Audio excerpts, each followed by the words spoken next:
My name is Arav, and I live alone in a two-room rental tucked at the end of a narrow, dusty lane on the edge of town. It's the kind of neighborhood where walls are too thin, windows always cracked, and secrets, if not loud, are at least visible, most. Afternoons, the sun presses down hard on the tin roofs, and by 4 o'clock the whole place turns into an oven. That was why on that day I left my bathroom door half open. I needed air. The little exhaust fan whirred hopelessly as I let the water pour over me, standing in the chipped tile shower, eyes closed, unaware of anything beyond the steam and the slow slide of water down my spine. I wasn't expecting to be watched. From the adjoining building, barely 10 feet away, a second-story window faces my bathroom, directly, something I usually forget, mostly because it belongs to Mr. Sharma and his wife Mira. They moved in last year. He's in his late 30s, muscular, always shirtless in summer, and has a way of making silence feel heavy. Mira is pleasant, often away visiting family. They seem happy. Or maybe they pretend well. I'd noticed him before, of course. He jogged in the mornings. Smiled just enough to be polite, never too much to suggest interest. We'd exchanged words maybe twice. But that day, as I stepped out of the shower, towel loose in one hand, I felt it like a small shiver that had nothing to do with water. Someone was watching. At first, I thought it was my imagination. The breeze moved the curtains slightly, and I paused. Then I looked just a glance toward the half-open window across the alley. And there he was, Mr. Sharma, frozen, not hiding, not smiling. Just staring, We locked eyes for less than a second before he turned away. The curtain fell back into place. Silence again, my heart thudded in my chest. I wasn't sure what I felt: shame, exposure, or something more twisted, curiosity. I wrapped the towel tighter and stared at the space where his face had been. That stillness stayed with me longer than it should have. The rest of the afternoon passed in fragments. I tried reading. Failed, tried eating, forgot I'd cooked. Every now and then, I'd catch myself glancing at the clock as though waiting for something I didn't name. When evening fell, I went up to the terrace, hoping to forget. The sky bled orange over the town's edge, and somewhere below I heard laughter. But none of it reached me. Around 9:30, just as I was folding laundry and planning to sleep early, I heard a knock on my door, 2 soft raps. I opened it without thinking. He stood there, in a gray shirt and sweatpants, holding 2 small bottles of beer like peace offerings. His voice was quiet. Hey, Mira's gone to her sister's place for the week. I figured you might want company tonight. There was no wink. No sly smile. Just a face too calm to be innocent. I stared at the beer, then at him. Sure, I said, stepping aside before my brain could veto the decision. He walked in, placed the drinks on the table, and sat like he belonged there. For a while, we didn't talk. We just listened to the fan spin lazily and the clink of glass on wood. He asked me how I spent my days. I asked him how long he and Mira had been married. Our words floated like smoke, neither heavy nor light, just drifting, but somewhere between his hand brushing mine when he passed the bottle, and the way his gaze lingered, not on my eyes but on my neck, my shoulders. I understood. This wasn't about beer. When he stood to leave, he paused at the doorway. I saw you earlier, he said, voice so low I barely caught it. In the shower. The silence between us swallowed everything else. He didn't apologize. He didn't smile. He just left, and I was left standing there, pulse racing, unsure if the night had ended or just begun. The next day I pretended nothing had happened. I cleaned the dishes that didn't need cleaning, rearranged the bookshelf 3 times, even shaved twice. I didn't know what I was preparing for, only that my skin felt too aware, like it expected something or someone to touch it again. Mr. Sharma's window stayed shut all morning. No glimpses, no glances. Just the empty hum of summer pressing. By evening, I had almost convinced myself that the night before was a fluke. A mistake, or worse, a test I'd failed by letting him in, by not demanding answers. But around 8:15, just as I sat cross-legged with a plate of rice, I heard a knock again, this time just one. He stood in the same clothes as before, holding nothing, saying nothing. His expression was unreadable. I held his gaze a beat too long. Before stepping aside, "You're not drinking tonight?" I asked, trying to sound casual. He smiled faintly. "Not thirsty for beer." He walked past me, uninvited, as if he'd been here 100 times. I followed him into the dim living room where only the floor lamp glowed, casting soft amber shadows across the wall.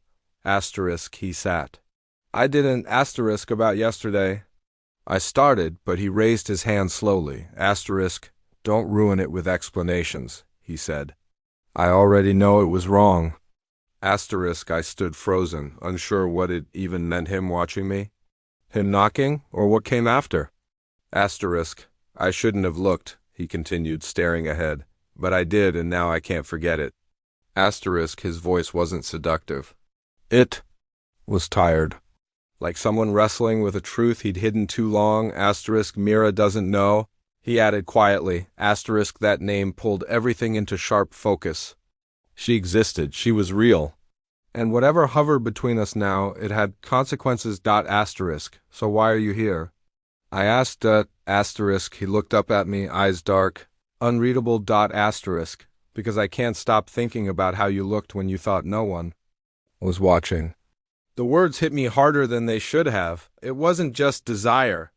It was the cruelty of being seen when you're at your most unguarded, then having that moment twisted into someone else's longing. He stood.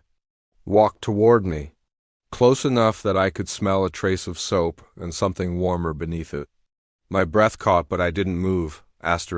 "You can tell me to leave," he whispered. I didn't. Instead, I turned and walked slowly to the bedroom. I heard his footsteps follow, each one heavier than the last, as though with every step he left behind a piece of his real life. The man with a wife, a routine, a reputation. Inside the room, I left the light off. The moonlight was enough. It spilled in silver across the sheets, across my skin, across the space between us. He stopped at the doorway. "Are you sure?" he asked. "No," I said, "but I'm still here." That was enough. He stepped forward, and for a moment neither of us moved. We just stood there, face to face, letting silence settle like mist. When he reached for my face, his fingers were trembling.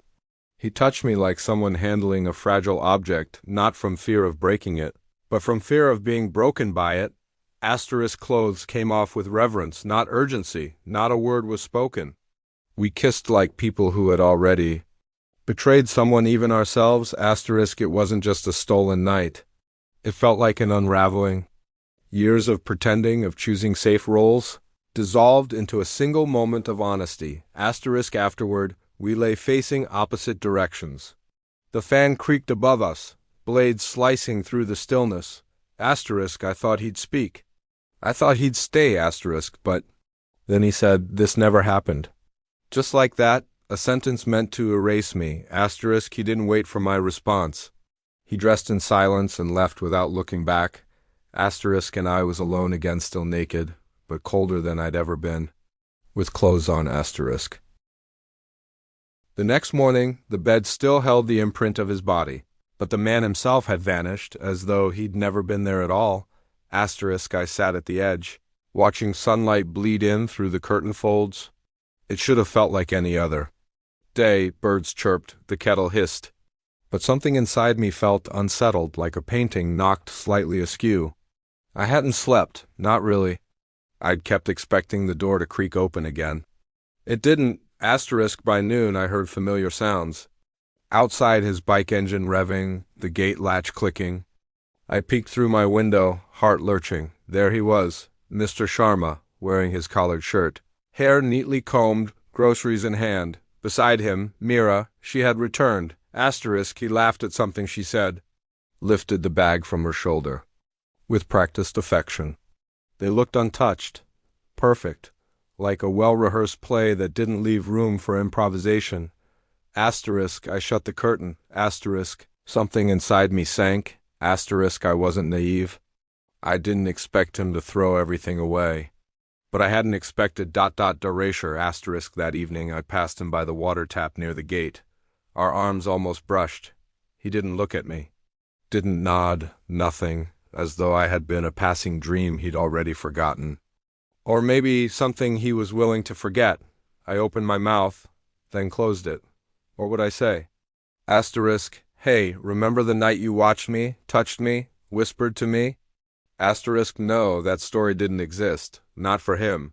It had been swallowed by his return to normal, asterisk, but I remembered. Every moment, asterisk, the way he touched my face like I was a secret he longed to keep. The way he breathed like he hadn't exhaled in years. That couldn't be fake, asterisk, could it? I began to question everything. Did he feel anything? Was I a mirror he used to see his own desires, only to shatter it when it reflected too much? Asterisk, days passed. I avoided the corridor, timed my errands around his. I felt like a trespasser in my own building. Meanwhile, the world went on. Mira's laughter returned to the balcony. Neighbors gossiped about mango prices. Even the cat's in. The alley didn't care what I carried inside, but I did, one afternoon. I saw him alone, standing beside his scooter, helmet in hand. I stepped forward. Asterisk, Raghav, I said his first name. Soft but deliberate, he flinched, then turned, slow and steady, like a man facing a ghost. Asterisk, Arav, he nodded. Nothing else, asterisk, my voice trembled. We should talk. Asterisk, there's nothing to talk about, he said flatly. We crossed the line, it's over. Asterisk, I stared at him. It wasn't just a line, it was real. He looked away. Maybe for you, he muttered, almost too low to hear. Asterisk, and then he left. Just like that, leaving behind the weight of what he wouldn't carry. I walked back upstairs slowly, each step echoing louder than the last. Asterisk, that night, I bathed again. Same bathroom, same cracked mirror, asterisk, but I kept the door shut this time. The window closed. I didn't want to feel the wind. I didn't want to imagine eyes that might not be looking, asterisk. I stood beneath the water, trying to wash him off me, not just his touch, but the way he made me feel seen, then discarded. Loved, then denied. Like I was a flame he'd used to feel warm and then snuffed out when morning came, asterisk, as the steam rose. I realized it wasn't the betrayal of Mira that haunted me, it was the betrayal of myself. I let him in, I let him leave, and now I was left with silence that screamed louder than any argument.